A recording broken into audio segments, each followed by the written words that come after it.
एक बी अहम ख़बर खां के आगाह कई पिया। शिकारपुर में मक़ामी अदालत नींगरी से जिनसी ॾाढाई वारे केस में जवाबदार के उम्र कैद ऐं 10 लाख रुपया दंड की सज़ा ॿुधाए छॾी। जवाबदार महबूब बंगलानी 3 साल अॻु नींगरी के जिनसी हवस जो निशानो बणायो हो।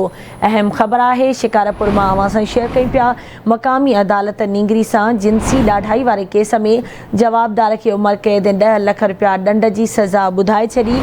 जवाबदार महबूब बंगलानी 3 साल अॻु नींगरी के जिनसी हवस जो निशानो बणायो हो। ब्रेकिंग न्यूज़ है शिकारपुर में अवां सां शेयर कई पिया। मक़ामी अदालत नींगरी से जिनसी ॾाढाई वारे केस में जवाबदार के उम्र कैद ऐं 10 लाख रुपया दंड की सज़ा ॿुधाए छॾी। जवाबदार महबूब बंगलानी 3 साल अॻु नींगरी के जिनसी हवस जो निशानो बणायो। तफ़सील मालूम कंदासीं शिकारपुर में आवाज़ जे रिपोर्टर रशीद जामड़ू खां। रशीद, कहिड़ा तफ़सील आहिनि आगाह कजो। जी बिल्कुल, शिकारपुर की 3rd एडिशनल जज तारिक भट्टी की अदालत जवाबदार महबूब बंगलानी के उम्र कैद से गड 10 लाख रुपया दंड की सज़ा ॿुधाइण जो फैसलो ॿुधाए छॾियो आहे।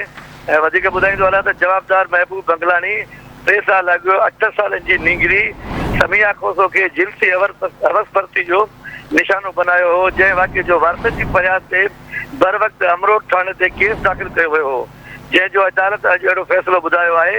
जॾहिं त अहिड़े फैसले अचण वक़्तु समाजी अॻुवान मैडम शाइस्ता बलोच पिण वारसनि सां अदालत में गॾु हुई। जी ठीक है, वॾी महिरबानी रशीद अपडेट करण जे लाइ।